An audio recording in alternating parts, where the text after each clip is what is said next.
What is going on, guys, and welcome. Today I'm going to be taking you through a heavy lifting session and give you the inside scoop on what that's going to look like before, during, and after the workout for me.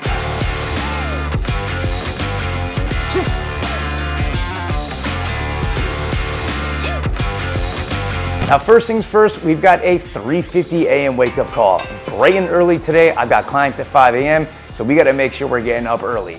From there, my morning routine is nothing that special. Really, I just grab my coffee first thing, and then I take a seat at my desk because I've got some stuff that I got to get done. Primarily getting some stuff done on my phone, like sending welcome messages to new members of my membership program. Get a little work done on my computer, but I try not to do too much each morning because I try and relax a little bit first thing in the morning. And then the most important part is writing down my to-do list. I have to handwrite that because that's the only way it's going to stay with me and stay in my head. From there, we move on to the most consistent part of my morning, which is putting together my morning cocktail, which is gonna be half a gallon of water with anywhere from 1 to 1.5 scoops of Relight electrolyte powder. That is a staple and something I need every single day because I sweat so much, and especially in the summer, I'm sweating overtime. So I'm gonna get about 1,000 to 600 milligrams of sodium. It is necessary. After that, I'm getting in my creatine 5 milligrams every single day. I put this cocktail together every single morning. No questions asked, I need it. From there, we pack up, head out, and make our way to the gym. Get into the gym around 4:50 in the morning. AltaFit is the gym that I train my clients at. It's located in New Rochelle, New York. It's got everything you need. It is a huge and really awesome facility. From the dumbbells to the cables to lifting platforms. They've got a CrossFit space for the CrossFit classes that they run. There's a small turf space for pushing sleds. There's a big turf space that you can do a bunch of different classes and practice other sports in.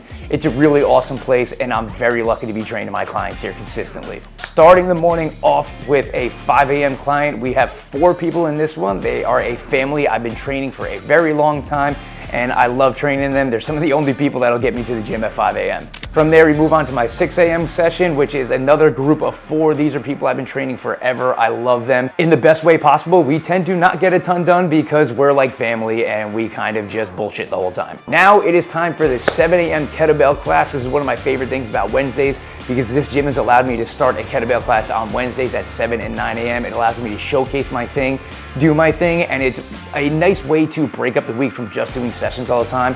I love watching everybody throw down, swing some heavy bells. The 7 a.m. class always comes ready to crush it, and I have such a good time with them every single time. All right, so class is done. Everybody rocked it. Tiny little break before my next client gets here, so I'm gonna get in a little snack time. So we're going with the Bear Bells chocolate dough protein bar. Best flavor for sure. Some of my favorite protein bars. A banana just to get a little carbs in there and get some sugar in there. And then the most important part is going to be right here. That is the Trader Joe's cold brew, all right? Absolutely necessary for the midday pick-me-up. Now it's time for my 8 a.m. client, who was someone who was very excited to be part of this video, as you can see. Now it's time for the 9 a.m. kettlebell class. Again, everybody's going crazy in this class. We were doing heavy swings, so it's something I like to put into the mix to really challenge people. Heavy swings are something that a lot of people can go up on, and since I've got ridiculously sized kettlebells, I really like to throw them into the mix a lot. We had some people swinging the 203s, we were doing some lunges, we were doing a whole bunch of different awesome kettlebell exercises. This one smoked people, and I really liked watching everybody throw down. All right, it's time to warm up, and we're keeping things fairly straightforward. I'm foam rolling a little bit just to kind of break up some knots that I've got and hit some problem areas. I tend to do that when it comes to, you know, my back being a little tight or my quads being tight. I like to start off with a little foam rolling, just get the juices flowing, and then I head into a nice little mobilities piece that I've been doing for over 10 years. It's basically the same warm-up that I do every single time when I'm looking to open up my hips, hamstrings, low back, and all that. It works, and if it ain't broke, I'm not gonna fix it. Now it is time to get into what I call my corner of the gym. This is where I have all my heavy kettlebells, my maces, my clubs. I do a lot of my working out in this corner primarily because this is where all my stuff is, and I don't like moving the heavy ass kettlebells to different parts of the gym. So I tend to just tuck myself away in this corner, throw down, and tend to have a good time doing it. So on the agenda today, we have some heavy push press, heavy goblet squats, and some club 360s. So as you're seeing here, I like to use my warm-ups when we start to get a little weight in the mix. I basically just do the movements I'm gonna be doing for my workouts, just a little bit lighter and for higher reps to get the juices flowing, get things started. I don't tend to go too crazy with my warm-ups. It's as simple as just doing what I'm going to be doing for my workout, just going lighter and opening up those ranges of motion. I have a couple goals coming into this workout. My main one is to goblet squat the 203-pound kettlebell for 5 reps, which I have never done. 3 reps is the heaviest I've gone, and it was really hard for me to do, so I'm not sure how 5 is gonna go. I also wanna try push pressing the 141-pound kettlebell. Not really sure how that one's gonna go. I haven't been push pressing heavy lately, but we're gonna have fun and we're gonna try and find out today and see what I've got in the tank. And then we've got the heavy club in the mix because I just like to do it. I haven't used my 62-pound one in a little bit, so I wanna get some reps in with that. I'm gonna be doing 7 sets of this, so I'm gonna be building up throughout the sets, lowering the reps as I go through it and trying to build up basically. This is almost like a test. So building up to that 1 rep push press and that 5 rep goblet squat. At least I'm hoping so. I always like to have my first couple sets fairly light. I kind of use them as an extended warm up, especially on a day like today where I'm kind of testing in a sense. So first set of push press and squats are gonna be with the 70-pound kettlebell, and then my second set is gonna be with the 80. Something that is comfortable for me. We're just getting the juices flowing a little bit more and feeling some weight, and again, opening up the ranges of motion. As I start to get a little deeper into these sets, I'm gonna be lowering the reps like I said before. I'm also gonna be making some bigger jumps when it comes to the goblet squats because at the end of the day, I don't wanna tax myself too much, but I'm still gonna be sticking with that 5 rep range. Now these push press are gonna be going down in reps, and I'm soon gonna get to just sets of 1 to see if I can hit that 141. All right, so just finished up the set with the 124-pound kettlebell for the push press. It felt okay, probably a little heavier than I wanted it to, but I'm still gonna give the 141 a shot because that's what I had in my mind. And the 124 felt comfortable enough for me to say, screw it, let's fuck around and find out. All right, this is what we're here for. 141, push press attempt. I really don't know how this one's gonna go, but like I told my kettlebell class this morning, we're gonna fuck around and find out. I'm gonna have to take my mic off for this one just so I don't crush it and I get a little loud when I do shit like this. So here we go.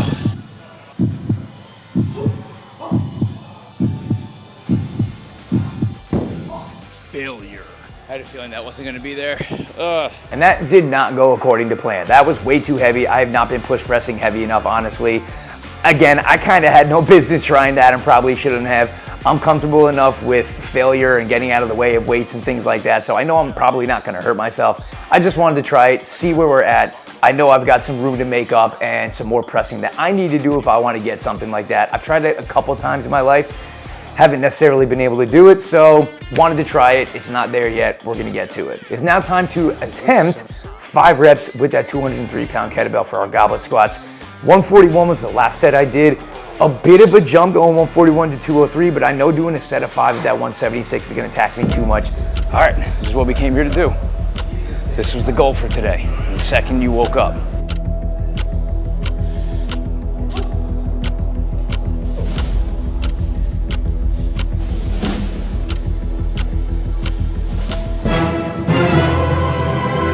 All right, so that didn't necessarily go according to plan. I didn't do a really good job of getting up into that front rack position to begin with, but then on top of that, when I stood up from that first squat, my toe cramped and I wasn't gonna try and fight through that for 4 more reps. So that didn't go according to plan. Not really sure how I'm feeling about trying this, a little deflated, but I'm probably gonna give it another shot. Let's see. Round 2.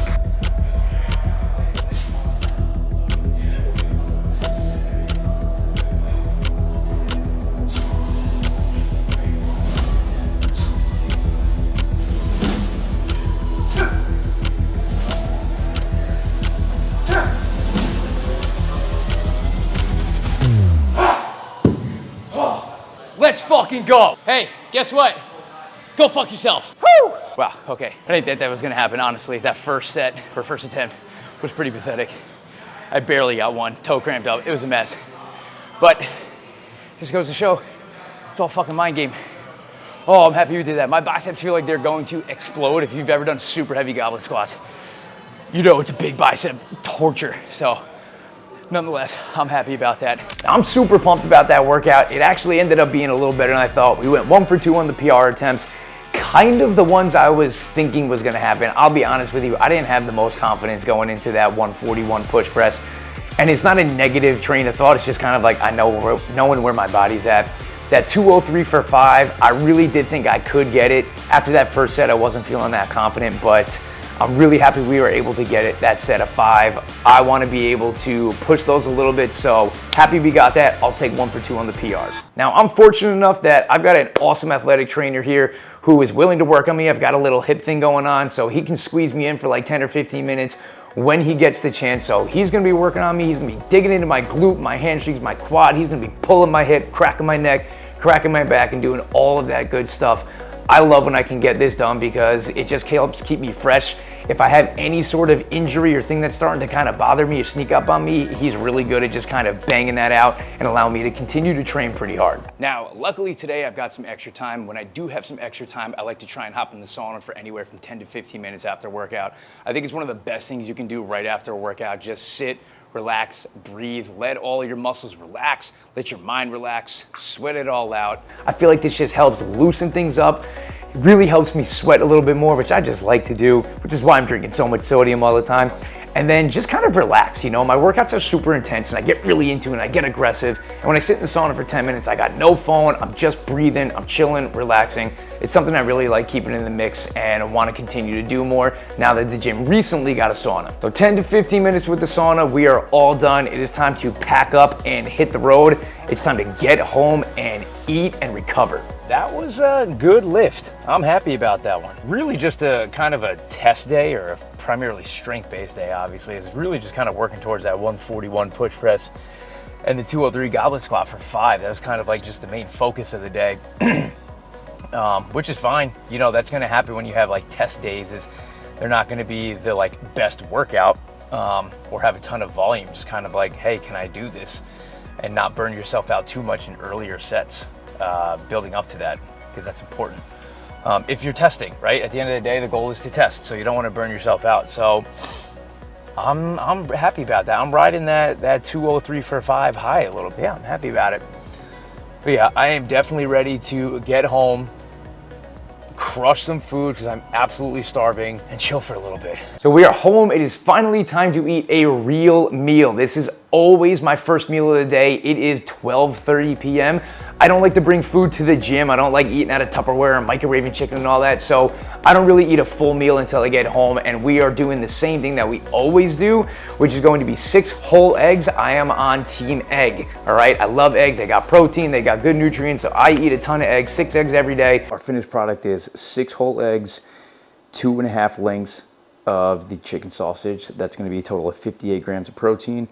We're gonna have some honey on the side, which I know is a little bit of a weird combo, but I like it. And then pineapple to wrap it all up so I can get some carbon and sugar in there as well with the honey. Now, before we start eating, we've got to do the most important thing, and that is text my wife that my food is done and she can come get her bite. She gets the first bite. It's an unofficial rule, sometimes 2. She likes to take her time.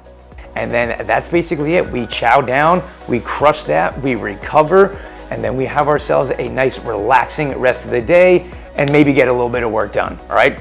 Guys, thank you so much for sticking around. I hope you enjoyed that. If you like this type of content, make sure you like, comment, and subscribe, and I'll see you next time.